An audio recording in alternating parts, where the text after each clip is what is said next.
Dying Light 2 pasó de tener un lanzamiento desastroso a convertirse en un juego bastante sólido, y aunque su identidad es muy distinta al del primer título, logró convertirse en una experiencia divertida por sí sola. Pero desde hace un tiempo, este progreso ha empezado a desmoronarse por decisiones de diseño que no solamente están afectando a este juego, sino que también al resto de la saga. Es por eso que en este video exploraremos el estado actual de la franquicia para entender qué está pasando con Dying Light 2 y cómo están afectando todo esto al resto de la saga. Primero vamos a retroceder a los primeros años de este juego. Tras el lanzamiento de la secuela, esta tuvo una recepción mixta. El combate se sentía torpe, las noches habían perdido tensión y faltaban sistemas que ya estaban desde el primer juego y que aquí se cambiaron o se eliminaron. Y en lugar de abandonarlo, Techland inició un proceso constante de actualizaciones que con el tiempo terminó arreglando y mejorando este título.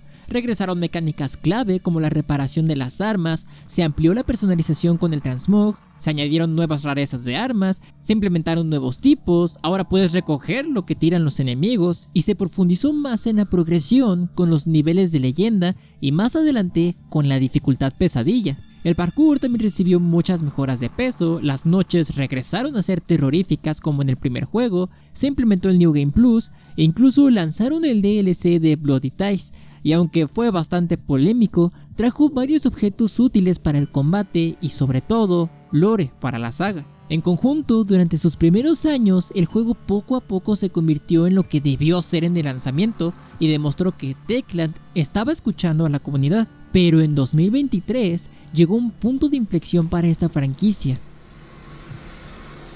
A mediados de este año, Tencent, la compañía de videojuegos conocida por títulos como PlayerUnknown's Battlegrounds y varios juegos móviles, se convirtió en el accionista mayoritario de Techland. Es decir, que Tencent adquirió una participación mayoritaria en el manejo del estudio, mientras que Techland podría conservar el control creativo de sus franquicias. Esto le iba a permitir a Techland verlo como una buena oportunidad de crecimiento, porque de esta forma podrían obtener estabilidad y sobre todo más recursos para crear y desarrollar sus juegos. Sin embargo, Tencent tiene una reputación asociada a modelos de monetización bastante agresivos en varios de sus juegos, con la adición constante de cosméticos, pases de contenido premium y lotes de pago. Y aunque este modelo es común en juegos free to play o títulos móviles para compensar que puedes acceder de forma gratuita al videojuego, en consolas y PC suele generar más conflicto cuando se implementan en un juego por el que incluso ya pagaste para adquirirlo. Pero cuando todo este proceso se confirmó y se dio a conocer al público, desde los primeros meses posteriores a esto se empezó a notar un cambio de rumbo en el juego de forma gradual. Poco a poco las actualizaciones fueron más lentas y con un nivel de contenido aceptable, pero nada muy grande. Más que nada porque el foco estaba centrado en Dying Light the Beast,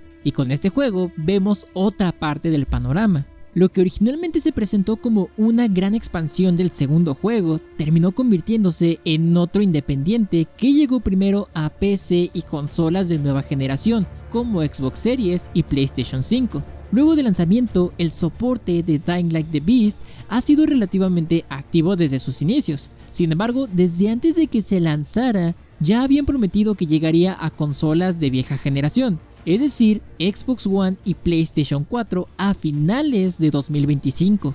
Pero incluso a día de hoy que se está grabando este video, no se sabe absolutamente nada. Y la poca comunicación junto a la ausencia de un nuevo roadmap han generado una frustración e incertidumbre entre la gente. Y esta nueva reorganización de prioridades, como lanzar y mantener un nuevo título, dar soporte al original y actualizar la secuela a la vez, han terminado por repartir todos los recursos y la atención del estudio en 3 entregas diferentes. De hecho, hace unos días, la cuenta oficial de Dying Light en Twitter anunció que habrá una nueva actualización importante para The Beast, y está prevista para marzo del 2026. Pero lo interesante es que tanto el director del juego, Timon Smectala, como el actor de voz en inglés de Crane, Roger Craig Smith, y el compositor musical del juego lo están promocionando, por lo que parece que lo que va a llegar va a ser mucho más grande de lo que parece. Y además en el tráiler podemos apreciar que las reglas de supervivencia van a cambiar. Esto, en general, ha desatado una oleada de rumores sobre si podría venir un nuevo modo de supervivencia aparte de la dificultad pesadilla, o que terminen por implementar nuevas mecánicas relacionadas a este sistema. Y aunque desde Dying Light 2 Tymon Smectala ya había dicho que le gustaría explorar un modo de supervivencia para la saga, puede que esta próxima actualización traiga algo más sustancial para este juego. Aunque también han desatado diversas expectativas sobre un nuevo DLC con un nuevo mapa y nuevas misiones, o incluso el posible regreso de Be the Zombie. Pero lo más interesante es que sea lo que sea que traiga esta actualización,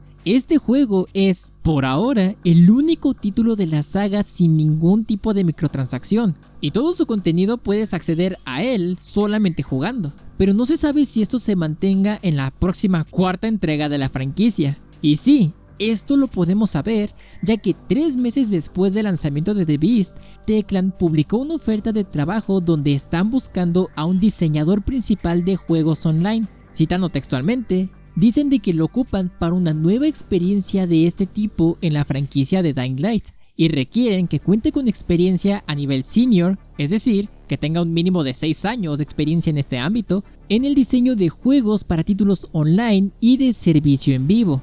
O mejor dicho, juegos como servicio. De por sí, todo lo que pasaba con Dying Light 2 ya era bastante preocupante. Ahora con esto, el rumbo general de la saga empieza a generar bastantes dudas sobre lo que puede cambiar o llegar más adelante. Pero lo que sí es que poco a poco el nuevo contenido que se implementa con cada actualización a los primeros 2 títulos está bajando muchísimo en calidad, ya que casi lo único que se implementa son eventos o misiones de tiempo limitado repetido de años anteriores, sin ningún cambio significativo, desafíos globales para eliminar infectados y sobre todo la adición constante de bundles bloqueados tras un muro de pago. De hecho, Dying Light 2 discretamente ha implementado ciertos cambios que fomentan la creencia de que el nuevo Dying Light que llegaría en el futuro podría convertirse en un juego como servicio. Y el segundo juego es el conejillo de indias perfecto para experimentar, porque cuando entras a la tienda, aparte de que puedes ver los paquetes cosméticos, si desciendes un poco más, puedes empezar a encontrar paquetes de objetos de creación y hasta trofeos de infectados. 2 objetos que puedes conseguir jugando, ahora te aparecen para que puedas adquirirlos con dinero real. El problema no es que el juego añada todo esto, porque al final es algo opcional. Y el verdadero problema es cuando el contenido es poco significativo o se centra en esto. Y aquí es donde la actualización de aniversario termina por evidenciar este problema. La actualización 1.27 que llegó hace unas semanas, mejor conocida como la actualización de aniversario, llegó junto a un tráiler bastante genial que mostraba cómo una antena emitía señales extrañas y que luego de que se abriera una puerta, hordas de infectados comunes, pero sobre todo del Sai, se esparcieron por todo Villedor de una forma sospechosamente organizada. Y posteriormente se mencionó que esto formaba parte de un nuevo evento de 3 semanas, donde por eliminar a grandes cantidades de infectados en forma comunitaria, podríamos obtener armas nuevas, un atuendo de Kyle Crane y un coleccionable especial del evento con información importante para resolver la trama de la historia. Básicamente una nueva pieza del lore del evento. Y junto a todo esto, se añadieron otros 10 coleccionables extras que puedes, a fecha de creación de este video, conseguir en los infectados especiales del mismo. Pero el punto importante es que parte de la historia principal de este evento está bloqueada por ciertas metas comunitarias globales, lo que por una parte es bueno para incentivar que se cumpla el objetivo, pero por otro lado nos perjudica por situaciones como esta. Los objetivos de la primera semana se completaron, pero los de la segunda no. Y en la tercera, apenas vamos a esto y ya va a terminar. Y esto dejó la narrativa incompleta, ya que ni siquiera una pista o detalle se nos reveló de todo esto. Y si el atractivo principal era expandir el lore, atarlo a un requisito que puede fallar sin tener un respaldo o una alternativa para conocerlo, siento que fue una decisión bastante cuestionable. Además, aunque el progreso puede verse dentro del juego, para reclamar todas las recompensas que puedes adquirir del mismo, ocupas hacerlo desde la página de Pilgrim Outpost, una página web a la que tienes que acceder fuera del juego. Y esto lo que termina por hacer es una experiencia más torpe, compleja y en realidad que se siente innecesariamente complicada. pero lo que ha generado un debate constante y sensación de baja calidad en la segunda entrega es la amplia monetización. El primer juego tenía bundles de pago como en la secuela, y aunque en su mayoría eran skins o variaciones de armas que tenían efectos como para potenciar la ganancia de experiencia, reducir el daño de caída o simplemente funcionar como mero cosmético, estos paquetes solamente eran un complemento a la experiencia del juego, como parte de algún evento, actualización importante o algo que ya incluía de por sí mucho contenido, armas o diseños nuevos. En Dying Light 2, los paquetes suelen tener un precio más alto en comparación directa con el primer juego, y además ahora existe la posibilidad de comprar materiales de fabricación y trofeos de infectados con dinero real. Y claro, todo esto es opcional, pero se nota poco a poco que el enfoque está más que nada en la tienda en lugar de expandir los sistemas internos del juego. Y la verdad es que ideas de nuevo contenido no faltan, porque de hecho, dentro del Pilgrim Outpost existe una sección donde la comunidad podía proponer ideas para el juego y votar por las más interesantes que podrían implementarse a Dying Light 2, y en teoría, las propuestas más apoyadas serían las que podrían llegar eventualmente. Sin embargo, desde hace más de un año que no se han añadido nuevas implementaciones provenientes en esta sección, y de hecho existen propuestas muy votadas, en revisión, e incluso hay otras que aparecen en desarrollo, pero solamente están ahí empolvándose. Y asimismo, otro de los problemas constantes de la segunda entrega, más allá de los eventos y bundles, es el endgame o juego tardío. Es decir, una vez que terminas todo el juego, las misiones secundarias, principales y todos los coleccionables que tienen por ofrecer, ya no queda nada por hacer. Sí, se añadieron nuevas misiones cooperativas y el nuevo modo de raids a la torre BNC, pero en realidad no son cosas interesantes que te mantengan jugando de forma orgánica. Por ejemplo, el primer juego tenía el modo de vida zombie, que cambiaba muchísimo la experiencia, tenías que progresar con el tiempo y había una tensión constante, invasiones, peleas interesantes que genuinamente te daban ganas de seguir jugando más por las recompensas que te daban. Todo esto sin importar si jugabas como un humano o directamente como el Night Hunter.